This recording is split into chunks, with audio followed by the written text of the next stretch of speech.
Jeudi 6 avril, nos confrères du journal télévisé de 13h, diffusé sur TF1, ont évoqué la pénurie de carburant qui touche de nombreuses stations-service françaises.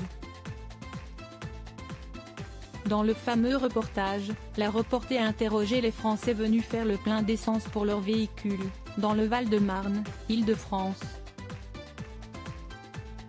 Dans le lot, il y avait un homme d'un certain âge, qui a accepté de témoigner face caméra.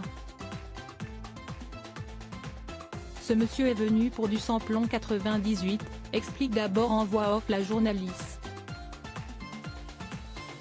Dans le micro qui lui a été tendu, il a ainsi précisé avoir appelé avant de venir à la station essence pour s'assurer qu'il y aurait le carburant dont il avait besoin. Malheureusement pour lui, ce n'était pas le cas et, face caméra, l'homme interrogé fait part de sa surprise et de sa déception d'avoir fait le déplacement pour rien.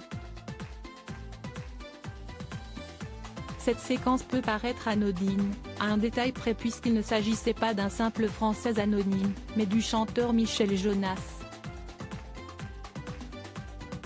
L'auteur-compositeur de 76 ans, qui est notamment l'interprète du titre Je voulais te dire que je t'attends, est ainsi passé totalement incognito. De quoi beaucoup amuser les internautes, qui n'ont pas manqué de réagir, sur Twitter. La vidéo de cette courte interview a ainsi fait le tour du réseau social puisque, au contraire de la journaliste à l'origine du reportage et à l'équipe du JT de 13h de la Une, dont la présentatrice Marie-Sophie Lacaro, de nombreuses personnes ont remarqué qu'il s'agissait de Michel Jonas. Le jeune cycliste Alexis Renard également interrogé incognito par TF1 qui a reconnu ce monsieur. Le stagiaire de TF1 a besoin de vous, sublimant.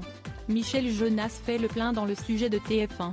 Mais personne de la rédaction ne le reconnaît, personne ne l'avait remarqué, ni même au montage.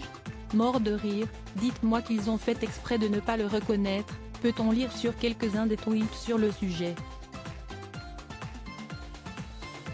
Mais le plus amusant est que la veille, dans le JT de 20h de la chaîne, cette fois, dans le cadre d'un reportage sur les grèves, le coureur cycliste Alexis Renard a été interrogé, dans la plus grande indifférence. Et l'intéressé s'est même amusé, toujours sur Twitter, d'avoir été reconnu après coup, notamment par le journaliste Antoine Besson, comme l'ont rapporté nos confrères du Huffington Post. Article écrit avec la collaboration de 6 médias Crédit Photo, Capture Écran TF1.